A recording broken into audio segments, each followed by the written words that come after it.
Hello, എല്ലാവർക്കും പുതിയൊരു വീഡിയോയിലോട്ട് സ്വാഗതം. നമ്മൾ ഇന്നത്തെ വീഡിയോയിലൂടെ എന്താ നോക്കാൻ പോകുന്നതെന്ന് വെച്ച് കഴിഞ്ഞാൽ, നമ്മൾ അടുത്ത ആഴ്ചത്തേക്കുള്ള മാർക്കറ്റ് അപ്ഡേറ്റ്സും കാര്യങ്ങളും വീഡിയോ ചെയ്യാറുണ്ടായിരുന്നല്ലോ. അത് ഇന്ന് മുതൽ നമ്മൾ വീണ്ടും റീസ്റ്റാർട്ട് ചെയ്യാണ്. ഓക്കെ, അതേപോലത്തെ ഒരു വീഡിയോ ആണ് നമ്മൾ ഇന്നും ചെയ്യാൻ പോകുന്നത്. മാർക്കറ്റിലെ കുറച്ച് അപ്ഡേറ്റ്സും കാര്യങ്ങളൊക്കെ വരാനിരിക്കുന്നുണ്ട്. അതേപോലെ തന്നെ വന്നിട്ടുള്ള അപ്ഡേറ്റ്സിനെ കുറിച്ചും കാര്യങ്ങളൊക്കെയാണ് നമ്മൾ മെയിനായിട്ട് ഡിസ്കസ് ചെയ്യാൻ പോകുന്നത്. ഓക്കെ, എന്തൊക്കെയാണ് എങ്ങനെയൊക്കെയാണെന്നുള്ളത് നമ്മൾ ഡീറ്റെയിൽ ആയിട്ട് ചെക്ക് ചെയ്യുന്നുണ്ട്. എല്ലാവരും വീഡിയോ മുഴുവനായിട്ട് കണ്ടോ, എന്നാലേ നിങ്ങൾക്ക് വല്ലതും മനസ്സിലാവുള്ളൂ. അടുത്ത ആഴ്ചയിലേക്കൊക്കെ ട്രേഡ് ചെയ്യാൻ വേണ്ടി വെയിറ്റ് ചെയ്യുന്നവരാണെന്നുണ്ടെങ്കിൽ നിങ്ങൾക്ക് എന്തായാലും ഈ വീഡിയോ ഉപകാരപ്പെടാനുള്ള സാധ്യത വളരെ കൂടുതലാണ്. ഓക്കെ, എന്തായാലും എല്ലാവരും വീഡിയോ മുഴുവനായിട്ട് കാണുക. അതേപോലെ തന്നെ ഇഷ്ടമായി കഴിഞ്ഞാൽ ലൈക്ക് ചെയ്യുക. ഓക്കെ, നമുക്ക് എന്തായാലും നേരെ വീഡിയോയിലോട്ട് പോകാം. ഹലോ, നമ്മൾ ഫസ്റ്റ് തന്നെ നമ്മൾ ഈ ഒരു വീഡിയോയിൽ, അതായത് നെക്സ്റ്റ് വീക്കിലെ അനലൈസും കാര്യങ്ങളൊക്കെയാണ്. നമ്മൾ ട്രേഡ്സ് വല്ലതും ഉണ്ടോ, അതേപോലെ തന്നെ എന്താണ് നമുക്ക് മാർക്കറ്റിൽ നടക്കാൻ പോകുന്ന കുറച്ച് കാര്യങ്ങളൊക്കെയാണ്. അതായത് നടന്നിട്ടുള്ളതും നടക്കാൻ പോണ കാര്യങ്ങളൊക്കെയാണ് നമ്മൾ മെയിനായിട്ട് ഡിസ്കസ് ചെയ്യാൻ പോകുന്നത്. ഈ വീഡിയോ കുറച്ച് ലോങ് ആയിരിക്കും, എന്തായാലും ഫുള്ളായിട്ട് കാണാൻ ശ്രമിക്കുക. ഓക്കെ, ഇതിൽ നമ്മൾ മെയിനായിട്ട് ഫസ്റ്റ് നമ്മൾ നോക്കുന്നത് കറൻസീസിൻ്റെയും അതേപോലെ തന്നെ മെറ്റൽസിൻ്റെയൊക്കെയാണ്. ഓക്കെ, അവർ ചാർട്ട് അനലൈസ് ചെയ്ത് നമ്മൾ ട്രേഡ്സും കാര്യങ്ങളും നമ്മളെ സ്ട്രാറ്റജി വെച്ചിട്ടും നിങ്ങളുടെ സ്ട്രാറ്റജി വെച്ചിട്ടും ഒക്കെ ഉണ്ടോ നോക്കുകയാണ്. ഓക്കെ, നിങ്ങൾ അനലൈസ് ചെയ്തിട്ട് നിങ്ങളത് ഉണ്ടെങ്കിൽ കമൻറ്റ് ചെയ്യുക. ഓക്കെ, കമൻറ്റ് ചെയ്യാൻ മറക്കരുത്. ഞാൻ സ്റ്റാർട്ട് ചെയ്യാണ്. AUD/USD ആണ് ഞാൻ ഫസ്റ്റ് തന്നെ നോക്കാൻ പോകുന്നത്. AUD/USDയിൽ നമ്മൾ SMC വെച്ച് നോക്കുകയാണെന്നുണ്ടെങ്കിൽ നമുക്ക് ട്രേഡ്സ് ഉണ്ട്. ഓക്കെ, എങ്ങനെയാണെന്ന് വെച്ച് കഴിഞ്ഞാൽ AUD/USDയിൽ നമ്മളൊരു മാർക്ക് ചെയ്ത്, ഓക്കെ, നമ്മൾ ഇവിടുന്ന് ഇങ്ങനെ മാർക്ക് ചെയ്തു. അതേപോലെ തന്നെ നമ്മൾ ഓർഡർ ബ്ലോക്ക് മാർക്ക് ചെയ്യണു. ഓർഡർ ബ്ലോക്ക് ഇവിടെ വന്നു. ഇവിടെ നമ്മൾ ഓർഡർ ബ്ലോക്ക് മാർക്ക് ചെയ്തു. ഓക്കെ, ഇവിടെ നമുക്ക് ഇവിടെ വന്ന് ടാപ്പ് ചെയ്ത് കഴിഞ്ഞാൽ ചിലപ്പോൾ ട്രേഡ്സ് കിട്ടാനുള്ള സാധ്യത വളരെ കൂടുതലാണ്. പിന്നെ നമ്മളുടെ റിവേഴ്സ് ട്രെൻഡ് സ്ട്രാറ്റജിയിൽ നമുക്കിവിടെ ട്രേഡ്സ് ഇല്ല, കാരണം നമുക്കവിടെ ഒന്നും ഇതാക്കിയിട്ടില്ല. ഇനി മാർക്കറ്റ് ഇവിടെ വന്നിട്ട് ഒരു റീടെസ്റ്റും റിവേഴ്സബിൾ അങ്ങനെ സംഭവങ്ങൾ എന്തെങ്കിലും കിട്ടിക്കഴിഞ്ഞാൽ മാർക്കറ്റിൽ എന്തെങ്കിലും സംഭവങ്ങളായിട്ട് ഉണ്ട്. ഓക്കെ, അതേപോലെ തന്നെ USD/JPY നമുക്ക് ട്രേഡ്സ് ഒന്നുമില്ല, കാരണം ഇന്നലത്തെ ആ ഒരു പ്രഷറിൽ താന്നതാണ്. മാർക്കറ്റ് ചെറുതായിട്ട് റീകവർ ആയിട്ടുണ്ട്. ഇന്ന് ഹോളിഡേ ആയതുകൊണ്ട് തന്നെ മാർക്കറ്റിൽ മൊമെൻ്റ് ഇല്ല, മാർക്കറ്റ് ഹോളിഡേ ആണ്. അതുകൊണ്ട് തന്നെ ഇതിൽ നമുക്ക് പ്രത്യേകിച്ചൊന്നും പറയാൻ പറ്റില്ല, കാരണം ഇപ്പോൾ മാർക്കറ്റിൽ എന്താണ് സ്റ്റേബിളൈസർ അല്ലാത്ത രീതിയിലാണ് നിൽക്കുന്നത്. ഇനി മാർക്കറ്റ് തിങ്കളാഴ്ച ഓപ്പൺ ചെയ്തിട്ട് ഗ്യാപ്പ് അപ്പോ ഗ്യാപ്പ് ഡൗൺ എന്തെങ്കിലുമൊക്കെ ഉണ്ടോ നോക്കണം. ഇനിയിപ്പോൾ നാളെയും കൂടി ദിവസം ഉണ്ടല്ലോ, ഇന്നും നാളെ ഉണ്ട്. ഇവർ സീസ്വയർ ലംഘിക്കുക അങ്ങനെ എന്തെങ്കിലുമൊക്കെ ചെയ്ത് കഴിഞ്ഞാൽ മാർക്കറ്റിൽ എന്തെങ്കിലും ഗ്യാപ്പ് അപ്പും ഗ്യാപ്പ് ഡൗൺ ഒക്കെ വരാനുള്ള സാധ്യത വളരെ കൂടുതലാണ്.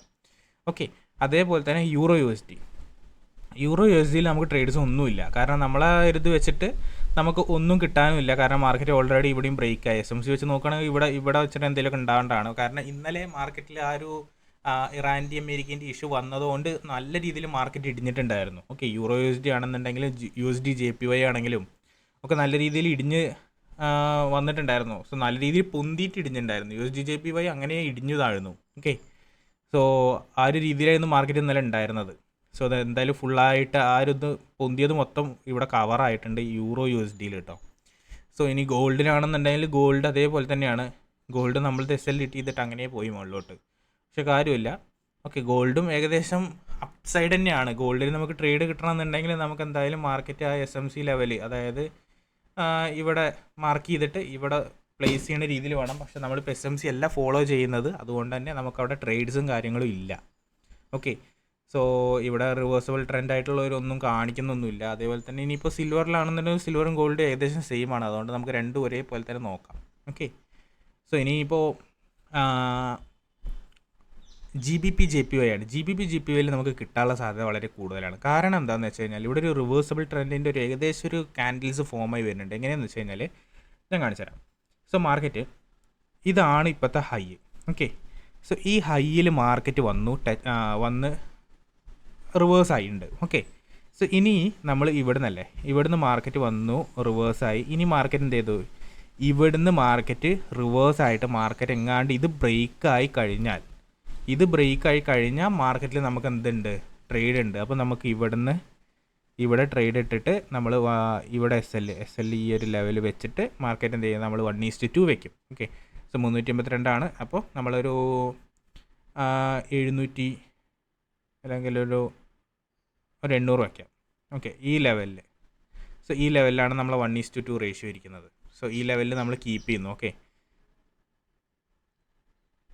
ഈ ലെവലിൽ നമ്മൾ കീപ്പ് ചെയ്ത് കഴിഞ്ഞാൽ നമുക്ക് എന്തായാലും ടാർഗറ്റ് ഹിറ്റ് ചെയ്യാനുള്ള സാധ്യത വളരെ കൂടുതലാണ്. നമുക്കവിടെ ബ്രേക്ക് കിട്ടണം. ഞാൻ ആ റെഡ് ലൈൻ മാർക്ക് ചെയ്ത് അവിടെ ബ്രേക്ക് കിട്ടിയാൽ മാത്രമേ നമുക്കവിടെ ട്രേഡും കാര്യങ്ങളും ഉള്ളൂ.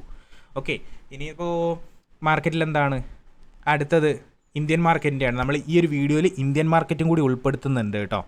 സോ ഇന്ത്യൻ മാർക്കറ്റിൽ സെൻസെക്സിൻ്റെ നമ്മൾ 5 മിനിറ്റ് പോയി നോക്കി കഴിഞ്ഞ് കഴിഞ്ഞാൽ തീർച്ചയായിട്ടും എന്താണ് മാർക്കറ്റിൽ ഗ്യാപ്പ് അപ്പിനാണ് സാധ്യത കൂടുതൽ. കാരണം എന്താ അറിയോ? ഗ്യാപ്പ് അപ്പ് വരാനുള്ള കാരണം ഞാൻ അവസാനം പറഞ്ഞുതരാം. ഓക്കെ, ഗ്യാപ്പ് അപ്പ് വരാനുള്ള സാധ്യത തന്നെയാണ് വളരെ കൂടുതൽ. മാർക്കറ്റ് എന്തായാലും ഒരു സെൻസെക്സ് എന്തായാലും ഒരു 800 പോയിൻ്റൊക്കെ മിനിമം കയറാനുള്ള സാധ്യത ഉണ്ട്. 800 പോയിൻ്റ് പറയുമ്പോൾ 400 500 ഒരു 800 പോയിൻ്റ് പറയുമ്പോൾ year level minimum gap up ആവാനുള്ള സാധ്യത വളരെ കൂടുതലാണ്. ഒരിക്കലും ഡൗൺ സൈഡ് പോകാനുള്ള സാധ്യത വളരെ കുറവാണ്. സോ ഗ്യാപ്പ് അപ്പിനാണ്. നിഫ്റ്റിയും ഗ്യാപ്പ് അപ്പിന് തന്നെയാണ് സാധ്യത കൂടുതൽ. നാളെ മൊത്തം എന്തായാലും മേലോട്ട് റാലി നടക്കാനുള്ള സാധ്യത വളരെ കൂടുതലാണ്. കാരണം LPGൻ്റെ ഇഷ്യൂ ഒക്കെ ഇപ്പോൾ ഏകദേശം തീർന്നിട്ടുണ്ട്. Okay, so strait of Hormuz തുറന്നതുകൊണ്ട് തന്നെ മാർക്കറ്റിൽ നല്ല രീതിയിൽ അപ്സൈഡ് പോകാനുള്ള സാധ്യത വളരെ കൂടുതലാണ്. അതുകൊണ്ട് തന്നെ മാർക്കറ്റ് എന്തായാലും അപ്സൈഡ് തന്നെ പോകാനുള്ള സാധ്യതയുള്ളൂ. ഓക്കെ, ഇനി BTCയിൽ നോക്കുകയാണെന്നുണ്ടെങ്കിൽ നമ്മൾ 1 അവറിലാണ് നോക്കേണ്ടത്. BTCയിൽ നമ്മൾ നോക്കുകയാണെന്നുണ്ടെങ്കിൽ കറൻറ്റിൽ ഒരു ട്രേഡ് റണ്ണിങ് ആണ്. പക്ഷേ ഞാനത് എടുത്തിട്ടില്ല. സോ മാർക്കറ്റിൽ മാർക്ക് ചെയ്ത് വെച്ചിട്ടുള്ളൂ. ഓക്കെ, കറൻറ്റ്ലി ആ ട്രേഡ് അവിടെ റണ്ണിങ് ആണ്. സോ നമുക്കത് ഓൾറെഡി എന്താണ് പറയുക, ഒരു ഹാഫ് എത്തിയിട്ടുണ്ടായിരുന്നു. നമ്മൾ ഹാഫ് ബുക്ക് ചെയ്തു. ഓക്കെ, ഞാൻ റിയലായിട്ട് ട്രേഡ് എടുത്തിട്ടില്ല, ഹാഫ് ബുക്ക് ചെയ്തിട്ടുണ്ട് എന്തായാലും. ഓക്കെ, സോ അതേപോലെ തന്നെ ഇനി അടുത്തത് നോക്കുകയാണെന്നുണ്ടെങ്കിൽ GBP/USD ആണ്. GBP/USDയും സെയിം ആണ്. ഓക്കെ, റിവേഴ്സബിൾ ട്രെൻഡ് നോക്കുകയാണെന്നുണ്ടെങ്കിൽ ഒരു വലിയ സെക്ഷൻ ഉണ്ട്. കാരണം ഇവിടെ മൾട്ടിപ്പിൾ ടൈംസ് റിജക്ഷൻ നടന്നിട്ടുണ്ട്. 1 2 3 തവണ ഇവിടെ ഓൾറെഡി റിജക്ഷൻ നടന്നതാണ്. അതുകൊണ്ട് തന്നെ മാർക്കറ്റ് എന്തായാലും റിയാക്ട് ചെയ്യാനുള്ള സാധ്യത വളരെ കൂടുതലാണ്. ഇത് അടിയിലോട്ട് തന്നെയാണെന്നുള്ളത്. ഓക്കെ, സോ നമുക്കതിൽ കൂടുതലൊന്നും പറയാൻ പറ്റില്ല GBP/USDയിൽ. അതേപോലെ തന്നെ ഇനി ബാങ്ക് നിഫ്റ്റി ആണുള്ളത്. ബാങ്ക് നിഫ്റ്റി സെയിം തന്നെയായിരിക്കും. എങ്ങനെയാണോ സെൻസെക്സും നിഫ്റ്റിയും പോണത് അതേപോലെ തന്നെ ആയിരിക്കും ബാങ്ക് നിഫ്റ്റിയും പോകുക. എന്തായാലും ഗ്യാപ്പ് അപ്പിന് തന്നെയാണ് സാധ്യത കൂടുതൽ. ഓക്കെ, ഇന്ത്യൻ മാർക്കറ്റിൽ എന്തുകൊണ്ട് ഗ്യാപ്പ് അപ്പ് എന്ന് വരാൻ കാരണം ഗിഫ്റ്റ് നിഫ്റ്റിയാണ് കാരണം. ഗിഫ്റ്റ് നിഫ്റ്റി ഒറ്റ ദിവസം കൊണ്ട് ആ ഒരു ദിവസം കൊണ്ട് കയറിയത് 600 പോയിൻ്റ് ആയിരുന്നു. ഇപ്പോൾ 249 പോയിൻ്റ് ടോപ്പിലാണ് നിൽക്കുന്നത്. ഓക്കെ, ആ ഒറ്റ കാരണം കൊണ്ടാണ് അത് അങ്ങനെ പോയത്. സോ മാർക്കറ്റ് എന്തായാലും ഗ്യാപ്പ് അപ്പിന് തന്നെ സാധ്യത കൂടുതൽ. ഈ ഗിഫ്റ്റ് നിഫ്റ്റി പോസിറ്റീവ് ആണെന്നുണ്ടെങ്കിൽ ഇനി നമ്മൾ തിങ്കളാഴ്ച പുലർച്ചെ 6 മണി 7 മണി 8 മണി 9 മണി 9 മണി വരെയുള്ള ടൈമിൽ ഗിഫ്റ്റ് നിഫ്റ്റി പോസിറ്റീവ് ആണെന്നുണ്ടെങ്കിൽ ഉറപ്പിച്ചോ ഇന്ത്യൻ മാർക്കറ്റ് എന്തായാലും പോസിറ്റീവ് ആയിരിക്കും. ഓക്കെ, സോ ഇനി അടുത്ത വീഡിയോ മുതൽ ഞാൻ ഇന്ത്യൻ മാർക്കറ്റിൻ്റെയും ഫോറക്സിൻ്റെയും സെപ്പറേറ്റ് ആയിട്ട് ചെയ്യാം കേട്ടോ. ഓക്കെ, സോ ഇതുതന്നെയാണ് ഇവിടെയുള്ള സാധ്യത. പിന്നെ US മാർക്കറ്റിൻ്റെ ആണെന്നുണ്ടെങ്കിൽ ഒക്കെ ഗ്യാപ്പ് അപ്പ് തന്നെയാണ്. എല്ലാം ഗ്യാപ്പ് അപ്പിൽ തന്നെയാണ് വരാനുള്ള സാധ്യത കൂടുതൽ. പിന്നെ എല്ലാം പോസിറ്റീവാണ് മാർക്കറ്റ്. കാരണം നല്ലതായിട്ടാണ് മാർക്കറ്റിൽ നടന്നിട്ടുള്ളത്.